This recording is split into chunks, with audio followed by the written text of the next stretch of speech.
কেরাম এবং প্রিয় ছোট বড় বোনেরা আমার, আমি এখানে এসেছি বেনামাজির বিষয়ে কিছু কথা বলিবার জন্য। এতে মাননীয় কথা হলে মানবেন, অমান্য কথা হলে ছোট বড় বোন হিসেবে মাফ করে দিবেন। আমাদের মহান রব্বুল আলামিন 10 মেয়ের 10 সন্তানকে একত্র করে এই আঞ্জুমানে বসার জন্য তৌফিক দান করেছেন। সেই মহান রব্বুল আলামিনের উপরে একবার সবাই শুকরিয়া আদায় করুন। সবাই বলুন আলহামদুলিল্লাহ। আলহামদুলিল্লাহ। এই নবী সৃষ্টি না হলে 18,000 মাখলুকাত সৃষ্টি হতো না। সেই নবী কত না কত কষ্ট করে পেটে পাথর বেঁধে আমাদের ইসলামের জন্য যুদ্ধ করেছেন। সেই নবীর উপরে সবাই একবার দুরূদ পাঠ করুন। সবাই বলুন সাল্লাল্লাহু আলাইহি ওয়াসাল্লাম। সাল্লাল্লাহু আলাইহি ওয়াসাল্লাম। প্রিয় বোনেরা, আমরা নামাজের জন্য অনেক অজুহাত দিয়ে থাকি। আমাদের মাথার পৃথিবী মনে রাখবেন, এইসব বাহানা আল্লাহ তাআলা কিয়ামতের দিন নেবেন না।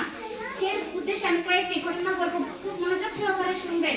এবং সনন্তপাড়া জান্নাতুল বানাত মাদ্রাসা প্রতিযোগিতা দুনিয়াতে রাজ্য ও রাজত্ব পরিচালনা করার ভার নিয়েছিল।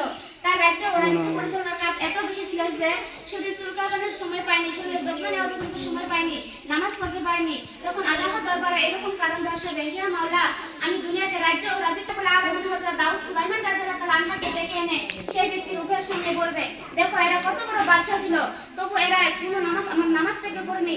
এরা তোমার রাজত্বের চেয়ে এদের রাজত্ব অনেক বড় ছিল, তবু এক মুহূর্তের জন্য আমার নামাজ থেকে করেনি। অত সব অজর তোমার একেবারে মিথ্যে, তুমি তোমার অলসতায় নামাজ পড়েনি। হে ফেরেশতা, একে নিয়ে তুমি জাহান্নামে নিক্ষেপ করো। নাউজুবিল্লাহ। যখন আমাদের মহান রব্বুল আলামিন আরেক ব্যক্তিকে জিজ্ঞাসা করা হবে, তুমি নামাজ কেন পড়েনি? তখন সেই ব্যক্তি বলবে, ইয়া মাওলা, আমি রুগ্ন ছিলাম, রুগ্ন অবস্থায় আমি নামাজ পড়তে পারিনি। তখন আমাদের মহান রব্বুল আলামিন হযরত আইয়ুব রাদিয়াল্লাহু তাআলা আনহাকে ডেকে এনে সেই রুগ্নের সামনে হাজির করে বলবে, দেখো এই তুমি বেশি রুগ্ন ছিলে না আমার আইয়ুব। তখন সেই ব্যক্তি বলবে, আইয়ুব বেশি রুগ্ন ছিল। তখন আমাদের মহান রব্বুল আলামিন আরো বলবে, সে তার শরীর এমনভাবে পচে গিয়েছিল যে শরীর হতে পোকা বের হতো, তবু সে এক মুহূর্তের জন্য আমার নামাজ থেকে করেনি। অত তোমার একেবারে মিথ্যে, তুমি তোমার অলসতায় নামাজ পড়োনি। আমাদের মহান রব্বুল আলামিন তখন এক ফেরেশতাকে ডেকে এনে বলবে, হে ফেরেশতা, তুমি একে নিয়ে জাহান্নামে নিক্ষেপ করো। নাউজুবিল্লাহ। আমাদের মহান রব্বুল আলামিন যখন আরেক ব্যক্তিকে জিজ্ঞাসা করবে যে তুমি নামাজ কেন পড়োনি, তখন সেই ব্যক্তি বলবে, ইয়া মাওলা, দুনিয়াতে আমার অনেক সন্তানি ছিল, তাদের সেবা যত্ন আমি করতে ব্যস্ত থাকতাম, তাদের শরীরের যত্ন নেওয়ার সময় থাকতাম, আমি সবসময় ব্যস্ত থাকতাম, তাদের জন্য আমি নামাজ পড়তে পারিনি। তখন আমাদের মহান রব্বুল আলামিন হযরত ইয়াকুবকে ডেকে এনে বলবে, দেখো দুনিয়াতে তোমার সন্তানি বেশি ছিল না ইয়াকুবের।